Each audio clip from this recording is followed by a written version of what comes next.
বিপুল সংখ্যক নেতাকর্মীর সমাগম ঘটিয়ে ইতিহাস সৃষ্টি করেছেন বিএনপি নেতা মোস্তাফিজুর রহমান দীপু ভূঁইয়া। আওয়ামী লীগের ষড়যন্ত্র রুখে দিতে লাখো নেতাকর্মী নিয়ে অবস্থান ও মিছিল করে সকলকে তাক লাগিয়ে দিয়েছেন তিনি।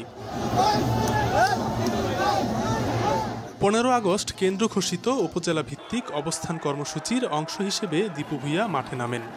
অবস্থান নেন গাউসিয়ায়। বক্তব্যে সাফ জানিয়ে দিয়েছেন কোনো ধরনের ষড়যন্ত্র কায়েম করতে দেয়া হবে না।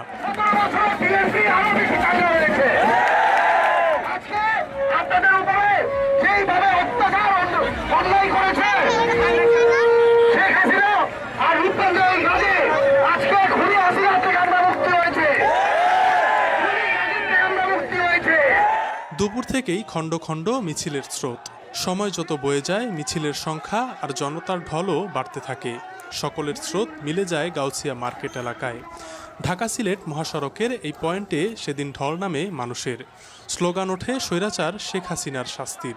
পরে একটি র্যালি মহাসড়ক প্রদক্ষিণ করে। আর এই পুরো চমকের নেপথ্যে ছিলেন মোস্তাফিজুর রহমান। তিনি বিএনপির কেন্দ্রীয় কমিটির সদস্য। 5 আগস্ট শেখ হাসিনার পতনের পর ষড়যন্ত্র রুখে দিতে মাঠে সোচ্চার হয়ে ওঠেন দীপু ভূঁইয়া। বিভিন্ন এলাকায় হিন্দু ধর্মাবলম্বীদের স্থাপনায় প্রহরা বসানো হয়। আইনশৃঙ্খলা অবনতি রোধে মাঠে থাকেন তার লোকজন।